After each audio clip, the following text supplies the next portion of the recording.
ओम शांति 28/12/2024 महावाक्य प्रातः मुरली बाप दादा मधुबन। आज मिठा बाबा आम मिठा संतान मानक कहते मिठे बच्चे बाबा तुम मानक सर्व संपत्ति रे मालामाल करने पाई आसिछंती। तुमे केवल ईश्वरीय मतरे चाल, भल भावरे पुरुषार्थ करी वर्षानिय, माया ठारू हारी जाओ नहीं। बाबा तुम मानकु सर्व संपत्ति रे मालामाल करने पाई आसिछंती। तुमे केवल ईश्वरीय मतरे चाल, भल भावरे पुरुषार्थ करी वर्षानिय, माया ठारू हारी जाओ नहीं। आज बाबर प्रश्न अच्छी ईश्वरीय मत, दैवी मत ओ मनुष्य मत मध्यरे केउ मुख्य अंतर अच्छी? ईश्वरीय मत, दैवी मत ओ मनुष्य मत मध्यरे केउ मुख्य अंतर अच्छी? उत्तर, ईश्वरीय मत द्वारा तुमे पिला माने निजर घर को फेरी जाउछ एवं नुआ दुनिया रे उच्च पद पाउछ। दैवी मत द्वारा तुमे सर्वदा सुखी होउछ, काहींकि ना ताहा मध्य बाबांक द्वारा वर्तमान समय रे मिलुथिबा मत, किंतु पुणी भी तलकू खसुछ। मनुष्य मत तुमको दुखी करि देउची। ईश्वरीय मतरे चालिबा पाई प्रथमे शिक्षादाता बाबांक उपरे पूरा निश्चय रहिबा आवश्यक। ओम शांति। बाबा अर्थ तो बुझाइछंती, मु आत्मा शांत स्वरूप। जेतेबेले ओम शांति कहा जाउची सेतेबेले आत्मा को निजर घर मने पड़ुची। मु आत्मा शांत स्वरूप। पुणी जेतेबेले आत्मा को कर्मेंद्रिय मिलुची सेतेबेले कथावार्ता करुची। प्रथमे कर्मेंद्रिय छोट होई थाए, धीरे धीरे बड़ हुए। परम पिता परमात्मा तो निराकार, कथावार्ता करिबा पाई तांकर मध्य शरीर रूपी रथ दरकार। जेपरि तुमे आत्मा माने परम धामर बासिंदा अट, किंतु एठाकू आसी कथावार्ता करुच। सेहीपरि बाबा मध्य कहउछंती, मु तुमको ज्ञान देबा पाई व्यक्त होईछि, अर्थात बाणी उच्चारण करुछि। बाबा निजर ओ रचनार आदि मध्य अंतर परिचय देउछंती। एहा आत्मिक पाठपढ़ा, ताहा शरीर निर्वाहर पाठपढ़ा अटे। सेमाने तो निजकु शरीर बोली भावुछंती। एपरि केही कहिबे नहीं जे आमे आत्मा एही कान द्वारा सुनुछु। एबे तुमे जानुछ बाबा हेउछंती पतित पावन। से निजे आसी बुझाउछंती जे मु किपरि आसुछि। तुम मानक भଳି मु गर्भरु जन्म नेउ नाही, मु एहांक शरीर रे प्रवेश करुछि। तेणु कौनसी प्रश्न ही उठिबार नाही। ये मोर रथ अटंती। एहांकु माता मध्य कुहा जाउछि। ब्रह्मपुत्र सबुठारु बड़ नदी अटे। तेणु ये अर्थात ब्रह्मा बाबा हेउछंती सबुठारु बड़ नदी। वास्तव रे कौनसी पानीर कथा नुहे। ये हेले महानदी, अर्थात सबुठारु बड़ ज्ञान नदी। तेणु बाबा आत्मा मानकु बुझाउछंती, मु तुमर पिता अटे। जेपरि तुमे कथा हेउछ, मु मध्य कथा हेउछि। मोर अभिनय तो सबुठारु शेष समय रहिछि।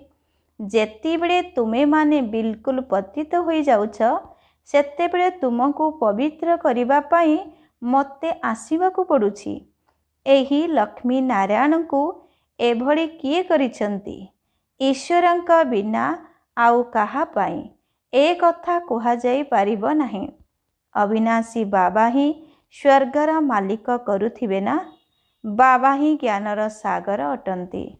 से ही कहउछंती, मु एही मनुष्य सृष्टिर चैतन्य बीज अटे। मु आदि मध्य अंत को जानिछि। मु सत्य चैतन्य बीज रूप। एही सृष्टि रूपी वृक्षर ज्ञान मो पाखरे अछि। ଏହାକୁ ସୃଷ୍ଟି ଚକ୍ର ଅଥବା ଡ୍ରାମା କୁହାଯାଉଛି, ଯାହାକି ନିରନ୍ତର ଘୂରି ଚାଲିଛି।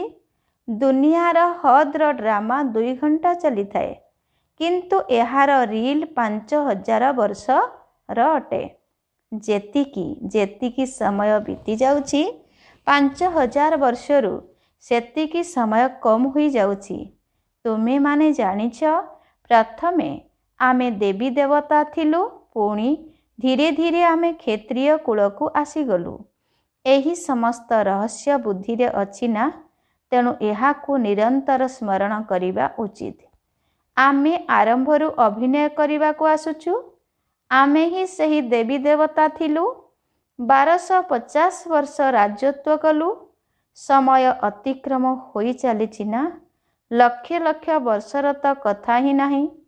ଲକ୍ଷ ଲକ୍ଷ ବର୍ଷର କଥା ତ କେହି ଚିନ୍ତନ ବି କରିପାରିବେ ନାହିଁ। ତୁମେମାନେ ଜାଣିଛ, ଆମେ ଏହିପରି ଦେବୀ ଦେବତା ଥିଲୁ। ପୁଣି ଅଭିନୟ କରି ବର୍ଷ ପରେ ବର୍ଷ ଅତିକ୍ରମ କରି କରି ଏବେ କେତେ ବର୍ଷ ଅତିକ୍ରମ କରିସାରିଲୁଣି। ଧୀରେ ଧୀରେ ସୁଖ କମ୍ ହୋଇ ଚାଲିଛି। ପ୍ରତ୍ୟେକ ଜିନିଷ ସତ୍ତ୍ୱ ପ୍ରଧାନ। ସତ୍ତ୍ୱ ରଜ ତମ ହୋଇଥାଏ। ପୁରୁଣା ନିଶ୍ଚିନ୍ତ ହୋଇଥାଏ। ଏହା ତ ବିଶାଳ ନାଟକର କଥା। ଏହିସବୁ କଥାକୁ ଭଲ ଭାବରେ ବୁଦ୍ଧିରେ ଧାରଣ କରି ପୁଣି ଅନ୍ୟକୁ ବୁଝାଇବାକୁ ହେବ। ସମସ୍ତେ ତ ଏକାପରି ହୋଇନଥାନ୍ତି। ନିଶ୍ଚିନ୍ତ ଭାବରେ ଭିନ୍ନ ଭିନ୍ନ ରୀତିରେ ବୁଝାଉଥିବେ। ସୃଷ୍ଟି ଚକ୍ରକୁ ବୁଝାଇବା ସବୁଠାରୁ ସହଜ। ଡ୍ରାମା ଏବଂ ବୃକ୍ଷ ଅର୍ଥାତ୍ ସୃଷ୍ଟି ଚକ୍ର ଓ କଳ୍ପବୃକ୍ଷ ଉଭୟ ଚିତ୍ର ମୁଖ୍ୟ ଅଟେ। କଳ୍ପବୃକ୍ଷର ନାମ ଅଛି ନା? କଳ୍ପର ଆୟୁଷ କେତେ ବର୍ଷ, ଏ କଥା କେହି ବି ଜାଣିନାହାନ୍ତି। ମନୁଷ୍ୟମାନଙ୍କର ଅନେକ ମତ ରହିଛି। କିଏ କ'ଣ କହିଥାନ୍ତି, ଆଉ କିଏ ଆଉ କ'ଣ କହିବେ। ବର୍ତ୍ତମାନ ତୁମେମାନେ ଅନେକ ମନୁଷ୍ୟ ମତକୁ ମଧ୍ୟ ବୁଝୁଛ ଓ ଏକ ଈଶ୍ୱରୀୟ ମତକୁ ମଧ୍ୟ ବୁଝୁଛ। କେତେ ଫରକ ରହିଛି। ଈଶ୍ୱରୀୟ ମତ ଦ୍ୱାରା ହିଁ ତୁମେମାନେ ପୁନର୍ବାର ନୂଆ ଦୁନିଆକୁ ଆସୁଛ। ଆଉ କାହାର ବି ମତ ଦ୍ୱାରା, ଦୈବୀ ମତ ଅଥବା ମନୁଷ୍ୟ ମତ ଦ୍ୱାରା ତୁମେ ଘରକୁ ଫେରିପାରିବ ନାହିଁ। ଦୈବୀ ମତ ଦ୍ୱାରା ତୁମେ ନିମ୍ନଗାମୀ ହେଉଛ, କାହିଁକି ନା କଳା କମ୍ ହୋଇଯାଉଛି। ଆସୁରୀ ମତ ଦ୍ୱାରା ମଧ୍ୟ ନିମ୍ନଗାମୀ ହେଉଛ। କିନ୍ତୁ ଦୈବୀ ମତରେ ସୁଖ ଓ ଆସୁରୀ ମତରେ ଦୁଃଖ ରହିଛି। ଦୈବୀ ମତ ମଧ୍ୟ ଏହି ସମୟରେ ବାବା ଦେଇଥିବା ମତ। ସେଥିପାଇଁ ତୁମେ ସୁଖୀ ହୋଇ ରହୁଛ। ବେହଦ୍ର ବାବା କେତେ ଦୂରରୁ ଆସୁଛନ୍ତି। ମନୁଷ୍ୟ ଧନ ରୋଜଗାର କରିବା ପାଇଁ ବାହାରକୁ ଯାଆନ୍ତି। ଯେତେବେଳେ ବହୁତ ଧନ ଏକତ୍ର ହୋଇଯାଏ, ପୁଣି ଘରକୁ ଫେରି ଆସନ୍ତି। ବାବା ମଧ୍ୟ କହୁଛନ୍ତି, ମୁଁ ତୁମ ପିଲାମାନଙ୍କ ପାଇଁ ବହୁତ ସମ୍ପତ୍ତି ନେଇ ଆସୁଛି, କାହିଁକି ନା ଜାଣିଛି ମୁଁ ତୁମକୁ ବହୁତ ସମ୍ପତ୍ତି ଦେଇଥିଲି। ସେ ସବୁ ସମ୍ପତ୍ତି ତୁମେ ହରାଇ ଦେଇଛ। ତୁମମାନଙ୍କ ସହିତ ହିଁ କଥା ହେଉଛି, ଯେଉଁମାନେ କି ପ୍ରକୃତରେ ସେ ଧନ ହରାଇ ଦେଇଛନ୍ତି। 5000 ବର୍ଷର କଥା ତୁମର ମନେ ଅଛି ନା? କହୁଛନ୍ତି, ହଁ ବାବା, 5000 ବର୍ଷ ପୂର୍ବରୁ ଆପଣଙ୍କ ସହିତ ମିଶିଥିଲୁ। ଆପଣ ସମ୍ପତ୍ତି ଦେଇଥିଲେ। ଏବେ ତୁମର ସ୍ମୃତି ଆସୁଛି। ବାସ୍ତବରେ ଅବିନାଶୀ ବାବାଙ୍କ ଠାରୁ ଅସରନ୍ତି ସମ୍ପତ୍ତି ନେଇଥିଲୁ। ବାବା, ଆପଣଙ୍କ ଠାରୁ ଆମେ ନୂଆ ଦୁନିଆର ରାଜତ୍ୱର ସମ୍ପତ୍ତି ନେଇଥିଲୁ। ଆଚ୍ଛା, ପୁନର୍ବାର ପୁରୁଷାର୍ଥ କର। ଏପରି କୁହ ନାହିଁ ଯେ ବାବା ଆମକୁ ମାୟାର ଭୂତ ହରାଇ ଦେଲା। ଦେହ ଅଭିମାନ ଆସିବା ପରେ ହିଁ ତୁମେମାନେ ମାୟାଠାରୁ ହାରୁଛ। ଲୋଭ କଲ, ଲାଞ୍ଚ ଖାଇଲ, ନାଚାର ଅବସ୍ଥାର କଥା ଅଲଗା। ବାବା କହୁଛନ୍ତି, ଲୋଭ କଲ, ଲାଞ୍ଚ ଖାଇଲ, ଲାଚାର ଅବସ୍ଥାର କଥା ଅଲଗା। ବାବା ଜାଣିଛନ୍ତି, ଲୋଭ ବିନା ପେଟ ପୂଜା ହୋଇପାରିବ ନାହିଁ, ଦ୍ୱିଧା ନାହିଁ। ଯଦି ତୁମେ ଇଚ୍ଛା କରୁଛ ତେବେ ଲାଞ୍ଚ ନେଇପାର, କିନ୍ତୁ କେଉଁଠି ଫସିଯାଅ ନାହିଁ। ନଚେତ୍ ପୁଣି ତୁମକୁ ଦୁଃଖ ହିଁ ମିଳିବ। ପଇସା ତ ମିଳିବ, ଖୁସି ହୋଇ ଖାଇବ, କିନ୍ତୁ ଯଦି ପୁଲିସ ଧରିନେଲା ତେବେ ତ ଜେଲକୁ ଯିବାକୁ ପଡ଼ିବ ନା। ଏପରି କୌଣସି କାମ କର ନାହିଁ, ସେଥିପାଇଁ ମୁଁ ଦାୟୀ ହେବି ନାହିଁ। ପାପ କଲେ ଜେଲକୁ ଯାଇଥାନ୍ତି, ସେଠାରେ ତ ଜେଲ୍ ଆଦି କିଛି ରହିବ ନାହିଁ। ତେଣୁ ଡ୍ରାମାର ଯୋଜନା ଅନୁସାରେ କଳ୍ପ ପୂର୍ବରୁ ତୁମକୁ ବା 21 ଜନ୍ମ ପାଇଁ ଯେଉଁ ସମ୍ପତ୍ତି ମିଳିଥିଲା ସେହିପରି ପୁଣି ତୁମେ ନେବ। ରାଜଧାନୀ ସ୍ଥାପନ ହେଉଛି ଗରିବ ପ୍ରଜା ସାହୁକାର ପ୍ରଜା ଉଭୟ ରହିବେ, କିନ୍ତୁ ସେଠାରେ ଦୁଃଖ ରହିବ ନାହିଁ। ଏଥିପାଇଁ ବାବା ଗ୍ୟାରେଣ୍ଟି ଦେଉଛନ୍ତି। ସମସ୍ତେ ଏକ ସମାନ ତ ହୋଇପାରିବେ ନାହିଁ। ସୂର୍ଯ୍ୟବଂଶୀ ଚନ୍ଦ୍ରବଂଶୀ ରାଜତ୍ୱରେ ସବୁ ପ୍ରକାରର ପଦବୀ ଦରକାର ନା। ପିଲାମାନେ ଜାଣିଛନ୍ତି ବାବା ଆମକୁ କିପରି ବିଶ୍ୱର ରାଜତ୍ୱ ଦେଉଛନ୍ତି, ପୁଣି ଆମେ ତଳକୁ ଖସୁଛୁ। ସ୍ମୃତିରେ ଆସୁଛି ନା? ସ୍କୁଲରେ ପାଠପଢ଼ା ସ୍ମୃତିରେ ରହିଥାଏ ନା? ଏଠାରେ ମଧ୍ୟ ବାବା ମନେ ପକାଇ ଦେଉଛନ୍ତି। ଏହି ଆତ୍ମିକ ପାଠପଢ଼ା ସାରା ଦୁନିଆରେ ଅନ୍ୟ କେହି ପଢ଼ାଇ ପାରିବେ ନାହିଁ।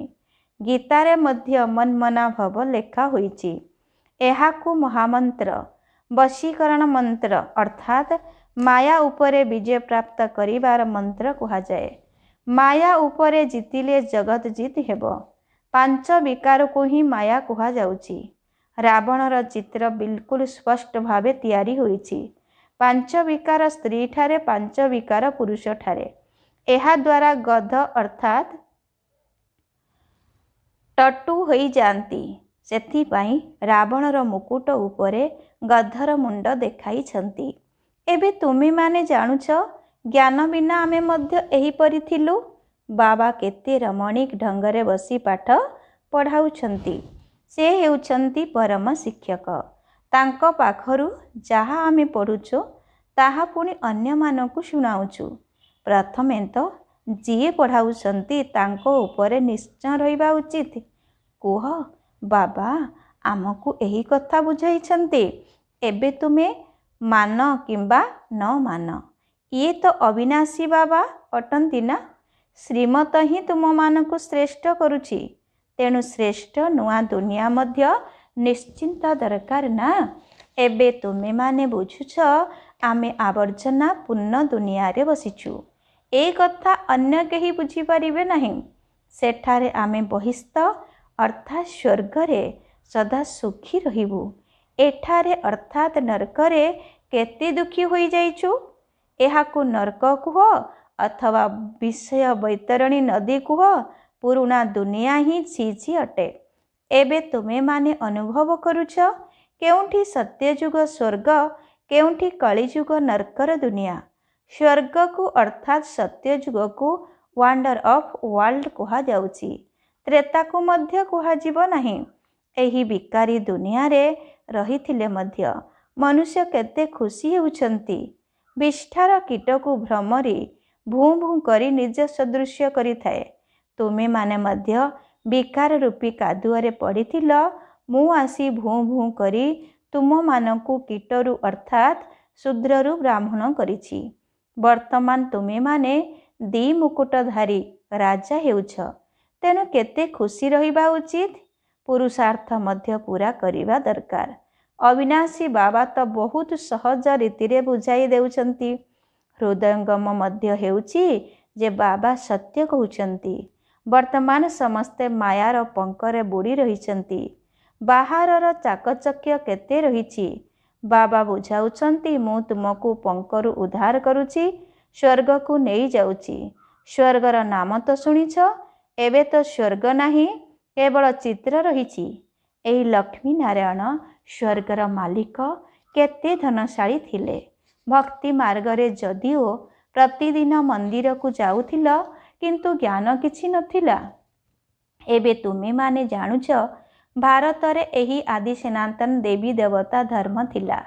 ଏହାଙ୍କର ରାଜ୍ୟ କେବେ ଥିଲା ଏ କଥା କେହି ଜାଣିନାହାନ୍ତି। ଦେବୀ ଦେବତା ଧର୍ମ ବଦଳରେ ଏବେ ପୁଣି ହିନ୍ଦୁ ଧର୍ମ ବୋଲି କହିଦେଉଛନ୍ତି। ଆରମ୍ଭରେ ହିନ୍ଦୁ ମହାସଭାର ପ୍ରେସିଡେଣ୍ଟ ଆସିଥିଲେ। କହିଲେ ଆମେ ବିକାରୀ ଅସୁର ଅଟୁ, ନିଜକୁ ଦେବତା କିପରି କହିପାରିବୁ। ବାବା କହିଲେ କି ଆରମ୍ଭରେ ହିନ୍ଦୁ ମହାସଭାର ପ୍ରେସିଡେଣ୍ଟ ଆସିଥିଲେ। କହିଲେ ଆମେ ବିକାରୀ ଅସୁର ଅଟୁ, ନିଜକୁ ଦେବତା କିପରି କହିପାରିବୁ। ମୁଁ କହିଲି ଆଚ୍ଛା ଆସ ତୁମକୁ ବୁଝାଇବି ଯେ କିପରି ଦେବୀ ଦେବତା ଧର୍ମର ସ୍ଥାପନା ପୁନର୍ବାର ହେଉଛି। ମୁଁ ତୁମକୁ ସ୍ୱର୍ଗର ମାଲିକ କରିଦେବି। ଏଠାରେ ବସି ଶିଖ। କହିଲେ, ଦାଦିଜୀ ଫୁରୁସତ କାହିଁ? ଫୁରୁସତ ନାହିଁ ତ ପୁଣି ଦେବତା କିପରି ହେବ? ଏହି ପାଠପଢ଼ା ଅଟେ ନା? ବାବା କ'ଣ କହିଲେ? ଏହା ପାଠପଢ଼ା ଅଟେ ନା? ବିଚାରର ଭାଗ୍ୟରେ ନଥିଲା। ବାବା କହିଲେ, ଏହା ପାଠପଢ଼ା ଅଟେ ନା? ବିଚରାର ଭାଗ୍ୟରେ ନଥିଲା, ମରିଗଲା। ଏପରି ମଧ୍ୟ କୁହାଯିବ ନାହିଁ ଯେ ସେ ସତ୍ୟଯୁଗରେ ପ୍ରଜାରେ ଆସିବେ। ନା, ଏମିତି ଚାଲି ଆସିଥିଲେ, ଶୁଣିଥିଲେ ଏଠାରେ ପବିତ୍ରତାର ଜ୍ଞାନ ମିଳୁଛି, କିନ୍ତୁ ସତ୍ୟଯୁଗରେ ତ ଆସିପାରିବେ ନାହିଁ। ପୁଣି ହିନ୍ଦୁ ଧର୍ମରେ ହିଁ ଆସିବେ। ତୁମେ ପିଲାମାନେ ଜାଣୁଛ ଯେ ମାୟା ବହୁତ ଶକ୍ତିଶାଳୀ ଅଟେ। କୌଣସି ନା କୌଣସି ଭୁଲ କରାଇ ଦେଉଛି। କେବେ କୌଣସି ଉଲ୍ଟା ପାପକର୍ମ ହୋଇଗଲେ ବାବାଙ୍କୁ ମ୍ଲେଚ୍ଛ ମନରେ ଶୁଣାଇବା ଉଚିତ। ବାବା କ'ଣ କହୁଛନ୍ତି? କେବେ କୌଣସି ଓଲଟା ପାପକର୍ମ ହୋଇଗଲେ ବାବାଙ୍କୁ ସ୍ୱଚ୍ଛ ମନରେ ଶୁଣାଇବା ଉଚିତ। ରାବଣର ଦୁନିଆରେ ପାପ ତ ହୋଇ ଚାଲିଛି। କହୁଛନ୍ତି ଆମେ ଜନ୍ମ ଜନ୍ମାନ୍ତରର ପାପୀ ଅଟୁ। ଏ କଥା କିଏ କହୁଛି? ଆତ୍ମା କହୁଛି, ବାବାଙ୍କ ଆଗରେ ଅଥବା ଦେବତାମାନଙ୍କ ଆଗରେ। ହେଲା, ବାବା କ'ଣ କହିଲେ? ଏ କଥା କିଏ କହୁଛି? ଆତ୍ମା କହୁଛି, ବାବାଙ୍କ ଆଗରେ ଅଥବା ଦେବତାମାନଙ୍କ ଆଗରେ। ଏବେ ତ ତୁମେମାନେ ଅନୁଭବ କରୁଛ, ବାସ୍ତବରେ ଆମେ ଜନ୍ମ ଜନ୍ମାନ୍ତର ପାପୀ ଥିଲୁ। ରାବଣ ରାଜ୍ୟରେ ପାପ ନିଶ୍ଚୟ କରିଛୁ। ଅନେକ ଜନ୍ମର ପାପ ତ ବର୍ଣ୍ଣନା କରିପାରିବ ନାହିଁ। ଏହି ଜନ୍ମର ପାପ ତ ବର୍ଣ୍ଣନା କରିପାରିବ। ତାହା ଶୁଣାଇବା ଦ୍ୱାରା ମଧ୍ୟ ପାପ ହାଲକା ହୋଇଯିବ।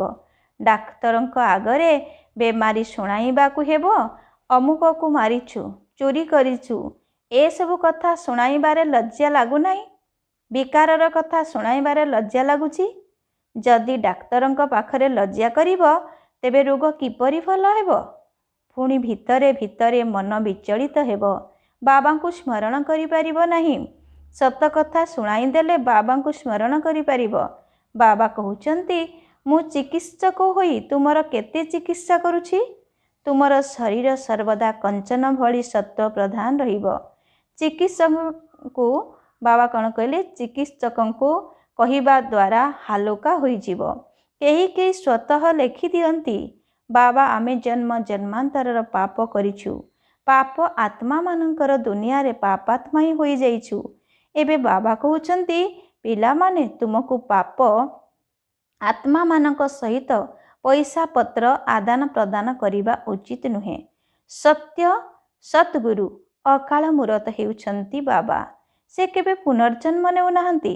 ସେମାନେ ଅକାଳ ତଖତ ନାମ ରଖିଛନ୍ତି, କିନ୍ତୁ ଅର୍ଥ କିଛି ବି ବୁଝିନାହାନ୍ତି। ବାବା ବୁଝାଇଛନ୍ତି, ଏହି ଭ୍ରୁକୁଟି ହେଉଛି ଆତ୍ମାର ସିଂହାସନ।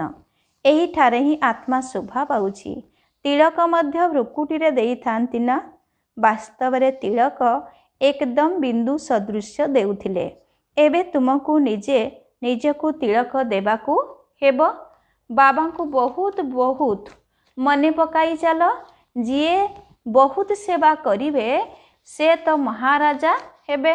ନୂଆ ଦୁନିଆରେ ପୁରୁଣା ଦୁନିଆର ପାଠ ପଢ଼ାଯିବ ନାହିଁ। ତେଣୁ ଏତେ ଉଚ୍ଚ ପାଠପଢ଼ା ପ୍ରତି ବହୁତ ଧ୍ୟାନ ଦେବାକୁ ହେବ। ଏଠାରେ ବସିଲେ ମଧ୍ୟ କାହାର ବୁଦ୍ଧିଯୋଗ ଏକାଗ୍ର ରହୁଛି, କାହାର ବୁଦ୍ଧିଯୋଗ କୁଆଡ଼େ କୁଆଡ଼େ ଚାଲି ଯାଉଛି। କେହି 10 ମିନିଟ୍, କେହି 15 ମିନିଟ୍ ଲେଖୁଛନ୍ତି। ଯାହାଙ୍କର ଚାଟ୍ ଭଲ ଥିବ ତାଙ୍କୁ ନିଶା ଚଢ଼ିବ। ବାବା ଏତେ ସମୟ ମୁଁ ଆପଣଙ୍କୁ ମନେ ପକାଇଲି। 15 ମିନିଟ୍ରୁ ଅଧିକ ତ କେହି ଲେଖିପାରିବେ ନାହିଁ। ବୁଦ୍ଧି ଇଆଡ଼େ ସିଆଡ଼େ ଭ୍ରମିତ ହୋଇଯାଏ। ଯଦି ସମସ୍ତେ ଏକରସ ହୋଇଯିବେ, ତେବେ ପୁଣି କର୍ମାତୀତ ଅବସ୍ଥା ହୋଇଯିବ। ବାବା କେତେ ମିଠା ମିଠା ସ୍ନେହପୂର୍ଣ୍ଣ କଥା ଶୁଣାଉଛନ୍ତି।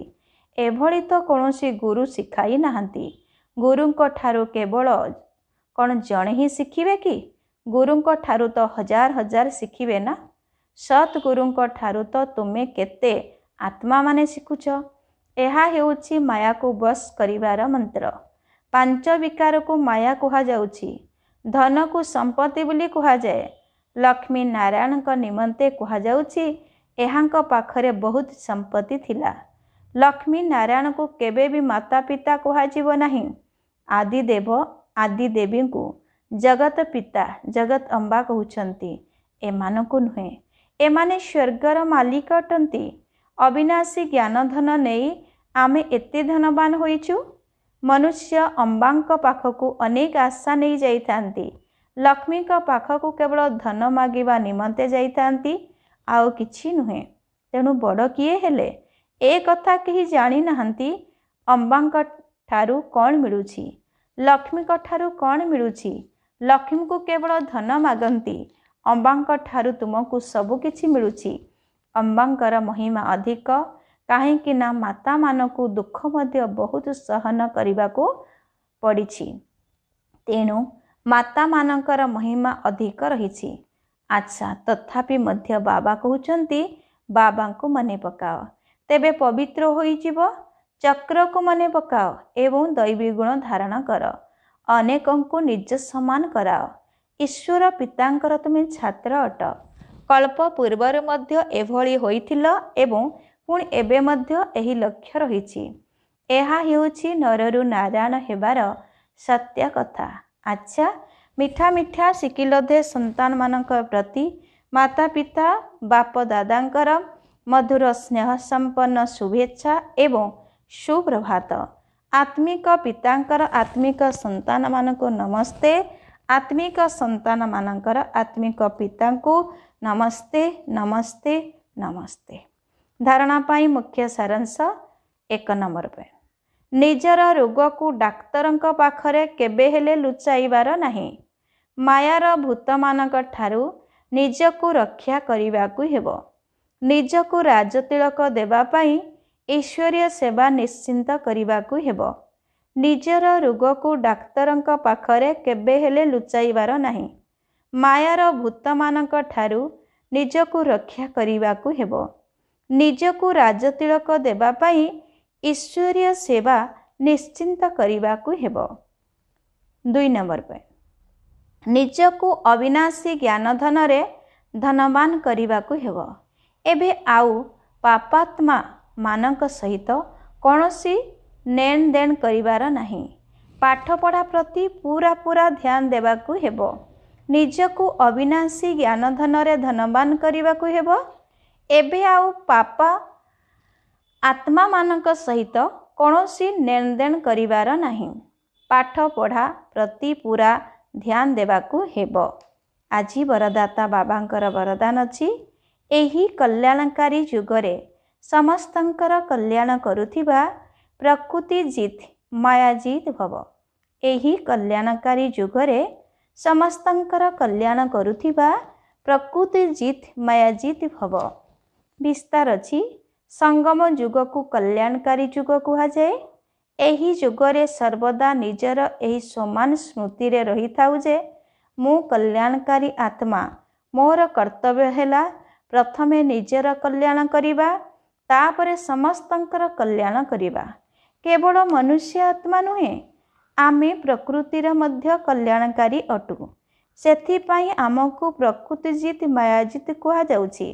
ଯେତେବେଳେ ଆତ୍ମା ପୁରୁଷ ପ୍ରକୃତି ଜିତ୍ ହୋଇଯାଏ, ସେତେବେଳେ ପ୍ରକୃତି ମଧ୍ୟ ସୁଖଦାୟୀ ହୋଇଯାଏ ଏବଂ ଆତ୍ମା ମାୟାର ବା ପ୍ରକୃତିର ହଲଚଲରେ ଆସେ ନାହିଁ।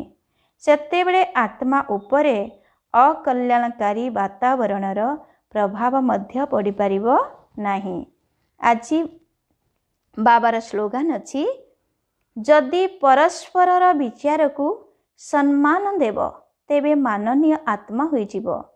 ବାବା ଆଜି ସ୍ଲୋଗାନରେ କହିଲେ, ଯଦି ପରସ୍ପରର ବିଚାରକୁ ସମ୍ମାନ ଦେବ ତେବେ ମାନନୀୟ ଆତ୍ମା ହୋଇଯିବ।